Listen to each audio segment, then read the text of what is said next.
Hello, everybody out there in YouTube. We are the middle-aged guys, and we bullshit. Well, actually, it's obvious we bullshit about a lot of things. All right, motherfuckers don't leave comments anyways, but we know it. All right, I'm the Reverend. The Thief here. Gray Mouse 1. In this particular video, we're going to go ahead and we're going to jump back and we're touching on a little bit of a nostalgic nerve. Now, over the last few months, a lot of people have been raving over the NES Classic Mini. In fact, just yesterday, it came out and it sold out everywhere. It was gone like a fart in the wind. Okay. And the thing is that ever since that decided to go ahead and Nintendo went ahead and they announced that, people were like, well, Sega's been doing this thing for forever. But the truth of the matter is that a lot of the clone systems that are out there, okay, that people have been raving about, saying, oh, the retro game wars, the retro console wars are back or shit like that, they aren't really stuff that's done with Sega's blessing or with actual Sega hardware. That was until earlier this particular week. All right. In Brazil, where the Sega Genesis and the Sega consoles are okay, what happened in Brazil was that Nintendo didn't make it down there in Brazil very quickly. In fact, they didn't make it down in the South America.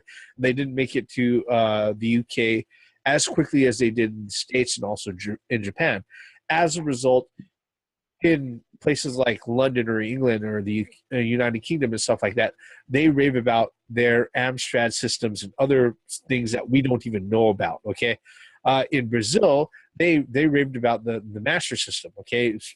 Sega was there like years before Nintendo even fucking appeared, all right? In fact, I don't even know if the NES itself actually showed up in Brazil. The Super Nintendo made it down there. But by that time, pretty much Sega, after the Master System and the Genesis, it pretty much owned 90% of the market share in Brazil, which is also the reason why they still make fucking Sega Genesis and Dreamcast games in fucking South America. Yep. All right? So when all of this talk about like retro systems coming back on the shelf, people being able to play stuff and everything else, you know, there have been a lot of clone systems out there, and a lot of them have been really, really, really shitty. Until last week when TecToy, a manufacturing company in Brazil, all right, released out and announced that they have officially licensed the Sega Genesis hardware and that they were going to be re-releasing the Mega Drive in the first generation edition out in Brazil. So basically you have a Sega Genesis Model 1 coming out to the Brazilian market. They are going to be releasing out for, I believe, 399 Brazilian real, which translates roughly to around 125 US dollars. Okay, it's going to be a fully compatible system with a cartridge slot. It's going to have one 3-button controller. It has RCA AV out, so you can go ahead and connect it up to a TV. Now, people are like, so why not HDMI? Well, guess what? A lot of people over there in Brazil, they don't have HD TVs. So they're not. This isn't for the world market. This is for Brazil. So they've got composite audio video out. And the other thing that is really interesting is that it's going to have an SD card slot where it's also going to include 22 other Sega Genesis games preloaded on an SD card. Now, a lot of people would say, well, you know, then it's just going to be another at Toys or other, you know, third-party fucking, piece of shit that's out there, another clone system. But the thing is, the difference on this one is that it is fully licensed by TecToy through Sega, and they are going to be using the closest fucking hardware. They're not going to be doing software emulation like they're doing with the other systems that are out there, but they're going to be trying to replicate the actual hardware for Sega Genesis. So if you're looking for a brand new Sega Genesis Model 1, if you're willing to spend $125 plus import fees to try to get it from Brazil over the next few months, you might actually be in luck. What are your thoughts, gentlemen? Are they going to remake the Sega CD with that in the 32X?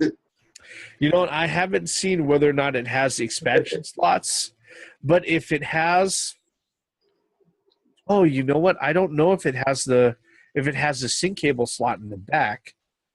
Because, okay, make Sega CD games faster and upscale them and just come out with more Sega CD games. And okay, from what I see on this thing, it doesn't look like it has a sync cable to go ahead and use the 32X, and it doesn't look like it has the expansion port on the side in order to use the Sega CD. Oh God, you actually took that seriously. No, but it is a valid question. Oh, okay. I would be surprised if they did that. Okay, in fact, if that was the case, Then, I would be really intrigued. Then let it come out as its own entity this time, not the fucking attached to the fucking Sega Genesis itself. No, okay. Sega does what Nintendo. All right. If you don't already have a Genesis, if you're really willing to fork up that type of cash in order to do so, it has an SD fucking card slot. You know, have more games. All right, fine. As far as I'm concerned with it, though, yes, South America, they've been Sega all the way. Yeah. And hell, as a gamer, I'm totally happy for that. I'm totally happy for them. Bring that shit out again and just keep going forward with games. That's the nostalgia feel. I mean, come on, let's face it. There's certain games back then that we still don't mind playing to this day. Yep. What about you, Grey Mouse? What are your thoughts on this? I kind of echo the one the team says, you know, good on them. And the fact that it has an SD card slot, that's amazing to me. Because that just opens up, you know, I mean, that people can put ROMs onto their SD card and put it in there. You know, that's just great news. It really is. But they already have cartridges for that. Well, that's the cool thing is that it allows you that if you have actual cartridges, you can play actual cartridges and you can use the actual hardware. Mm-hmm. But it's forward thinking enough that, you know, obviously this is pretty much Sega saying, we don't give a fuck about you pirating our 16-bit games. Hey, no, wait a minute. Come on. That shit was like 26, 27 years ago. Roughly. They can, if they have their games still in circulation, they can still go ahead and go out of their way and follow up, you know, copyright laws for that sort of thing. But really, this is, if they're willing to go ahead and license out a system that has an SD card slot that you drop ROMs in, okay, this is pretty much Sega saying unofficially that they don't give a fuck about you pirating their shit.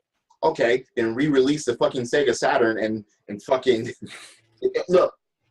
If South America actually does that, if they fucking do the same shit with the Sega Saturn with the 4 megabyte RAM cards and shit like that, and come out with games and yeah, all right, bring that shit. But it's very good that they're doing the Genesis. Though I mean, the Genesis. Yes, they had the Master System. Yes, they had their arcade games. Yes, they were involved in the 80s as far as their arcades and stuff like that, and the Master System competing with the NES. But I think, in my opinion, it was the Sega Genesis that actually put them on the map. You know, when I really think about it, it was the 16-bit. It said 16-bit on the fucking Genesis, and Sega, the Genesis does what Nintendo.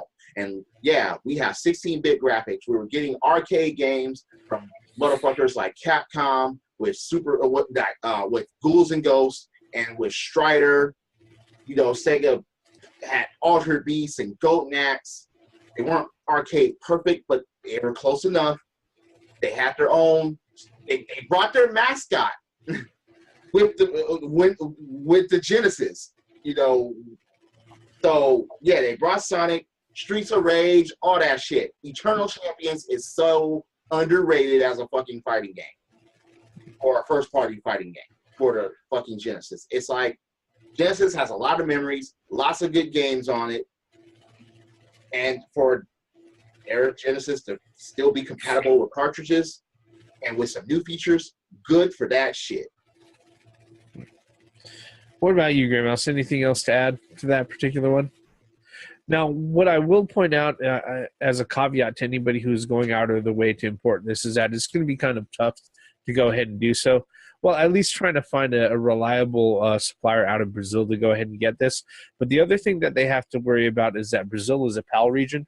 I was just about to say, yeah, that's Yeah. a PAL region. Yeah, it uses PAL S, so you're going to have to consider that. Now that wouldn't be so much of an issue if it had an HDMI out, but since it's running composite, that can create issues for anybody who wants to sit there and run that on a current TV right now. If it doesn't support a PAL signal, then you might be shit out of luck. You're right. Or you might have to go out of your way to spend like an additional $300 to $400 For an adapter or TV. Yeah, on a signal converter to go ahead and play that. You'd be better off buying a fucking regular Genesis from the States than Yeah. I mean, not that I'm going to stop anybody from doing that. God forbid I tell anybody how to sit there and spend their own money. But that's one caveat that people have to sit there and. Yeah, so if you're going to try to, you heard this from this channel or from somewhere else, and you're actually going to look into this, please do your research first before you pull the trigger. Because, of course, we would not want any gamer to buy some shit that they can't fucking use, that they intended to use it. That's just a slap in the fucking face. Yeah. So please do the research. Maybe we'll research on it and we'll report back. But I would hate for any gamer to suffer that fate. Yep. Is there any other thoughts on this particular one, gentlemen, that we can go ahead and throw out there for anybody watching? Genesis does. Yeah. Yep. Still won't play certain games for it, but Genesis will always have a place in my heart. I mean, fuck. Yep. That really started the war, especially the fanboyism between Sega fanatics and Nintendo geeks. Yep. Not that it's going to sit there and reignite that anytime soon, but it's nice to see that somebody's going out of their way to bring the hardware out again. So this Genesis does what the Nintendo Mini don't. Pretty much. Yep.